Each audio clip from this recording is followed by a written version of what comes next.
Hey guys, and welcome back to another Off the Cuff. I promised myself that I would try and make this one a little bit more succinct rather than rabbiting on about everything. So here goes. I saw this one this morning, pretty heartbreaking one, common issue at the moment here in the UK of inner city violence. Used to be knives, and of course now they're progressing to guns. So here we go. Ghanaian father of UK's youngest gun killer. I regret moving my family here for a better life. Family of Yusuf Mustafa reveal they hoped the 14-year-old would excel in school by moving to Britain. Instead, he has been jailed for life. Okay, so I'm gonna read through it. I'll miss things that are not as important because it's quite a long article. But yeah, there was nothing in the background of Yusuf Mustafa to suggest he would become Britain's youngest gun killer at 14. 14. The immigrant son of devoutly religious parents, whose older sister is an accountant in Birmingham and brother a sound engineer, the 14-year-old was regarded by his teachers as a keen student and an avid sportsman. He had no known connection to gang activity or any blemish on his record. However, on Monday he sat in the dock at Birmingham Crown Court with his head in his hands, jailed for life for a murder of the most extreme savagery. In January, Yusuf Mustafa was one of a gang of 5 boys aged between 14 and 17 who launched a frenzied attack on Keon Lincoln, 15, outside his home on a tree-lined street in Handsworth, north of Birmingham, because nobody ever commits crime on a tree-lined street. The gang chased down Keon, then hacked at him with hunting knives and machetes, stabbing him 8 times in 30 seconds. While he was lying on the ground, Mustafa, who had already fired once at his victim and missed, delivered the fatal wound by shooting him in the stomach with a revolver, which has never been recovered. As the gang fled in a stolen Ford S-Max, Charmaine Lincoln, Keon's mother, rushed outside to find her son dying on the pavement, and I cannot imagine what that was like. In court on Monday, she described the killers as heartless, evil monsters, adding, "The gunshots will forever ring in my ears, knowing that one of them ended my son's life." Wow. So speaking to the Telegraph after the sentencing, which followed a 5-week trial in which Yusuf Mustafa had denied his involvement in the murder, it was a complete open and shut case. He was caught on CCTV. There was DNA on the victim. The killer's father said he had moved his family to Britain in 2014 in hope of a new life. "I came to Britain because I wanted my children to have the best education," said Abdullahi Mustafa, who works as an Uber driver in Birmingham. Good job, immigration department. While his wife was a cleaner. "I wanted my family to have a good life. Now I regret that, and I can completely understand why. But, less time working, more time at bringing up the kids." I know it's not always how it works. Trust me, I know. Yusuf Mustafa was born in Milan, where his parents, who were both devout Muslims, had previously moved from Ghana. After settling in Birmingham, he attended Brookfields Primary School before moving to the nearby Jewellery Quarter Academy. Oh, that sounds very prestigious. Which was given a rating of requires improvement in its latest Ofsted report. So Ofsted is obviously a department of for like educational rating and all that sort of stuff over here. So if you've got 2 schools nearby, you're not sure which one you want to go to, they'll give you a rating on the school. It's not always legit. Obviously, there's a little bit of corruption, but it's generally not too bad. Keon was a pupil at the school, although its assistant head teacher had told the court that the school was not aware of any problems between them. Yusuf had been doing well academically and played for the school football and athletics teams. By contrast, prior to his murder, Keon had reportedly been sent to the City of Birmingham School, a pupil referral unit, due to his disruptive behaviour in class. Trust me, if someone's being referred in that part of Birmingham, they are not just being disruptive. Take it from me. One of the concerns about the Jewellery Quarter Academy by Ofsted inspectors in 2018 was the number of exclusions or expulsions.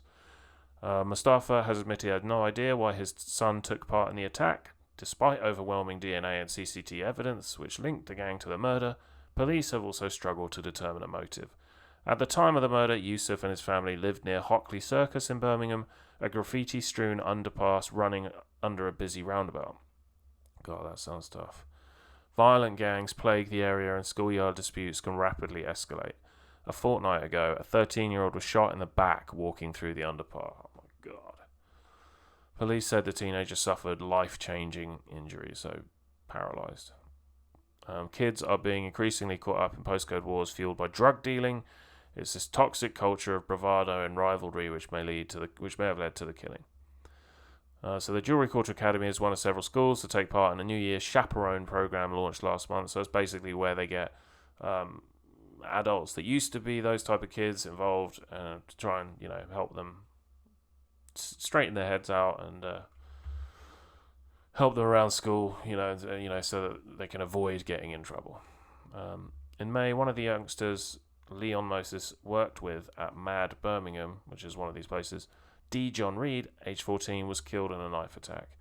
He blamed the rising violence on social media, peer pressure, and increasing animosity and segregation between young people from different postcodes. And this has been an issue in London for a long time, and Manchester is completely ridiculous and pathetic. But it's all they got, because we can't do anything for the country or for the community. We've just got to defend our postcodes, which mean even less than any of that. Anyway, I think it's because young people are scared of falling into peer pressure. There's a lot of stigma around different areas. Keon was one of 4 teenagers murdered in a 5-month period in Birmingham this year, and violence has worsened during lockdown. According to police figures, in Handsworth, crime had increased by 87%. Jeez, in the last 12 months. In particular, 2 main gangs, AR, which stands for Armed Response. Oh, very good, lads. Good one. And the GMG, the Get Money Gang. You get a lot more money by just working hard or looking into crypto or anything other than dealing drugs and shooting and stabbing people. Well, there we go. So these 2 gangs have been waging wars in which is believed many of the youngsters have been swept up. Members regularly post drill music videos on social media, goading rivals and boasting of settling feuds with violence. 2 of the killers, a 16-year-old who can't be named, and Michael Ugo Chukwu, 18, were both involved in county lines dealing drugs and are thought to have connections with the Get Money gang.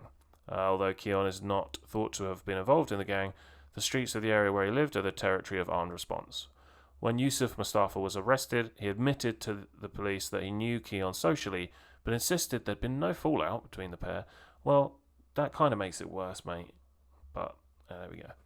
However, even the most tenuous link to a rival gang could be enough. In total, 4 teenagers were sentenced to life on Monday for their part in the attack.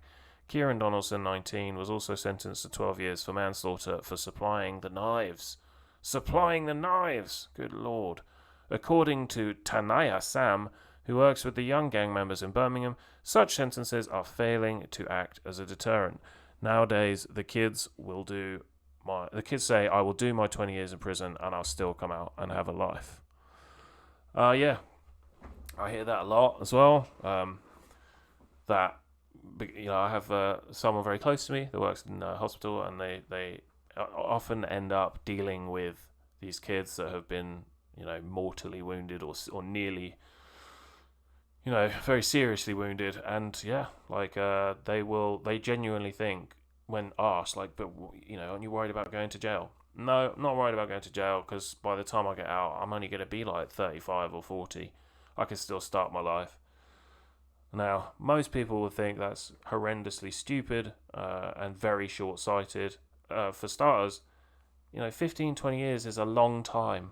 We're not talking 5 or 7 years here. 15 to 20 years.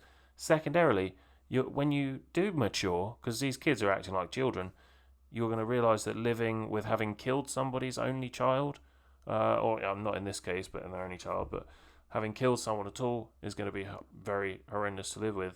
And starting your life at 40 is very difficult as well. But you know what? Bollocks to them.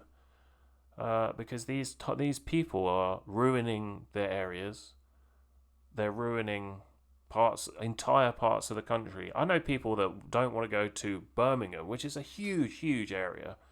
They don't want to go to just Birmingham because of certain parts of Birmingham. But yeah, it's just getting worse. And obviously, we're not told. You're not really allowed to talk about it because there's particular groups of people that seem to be the problem. I don't really care about that. I just want things to be sorted out. But yeah, let me know what you guys think should be done. And yeah, so thanks guys, and I will see you again soon. Winston stopped writing, partly because he was suffering from cramp.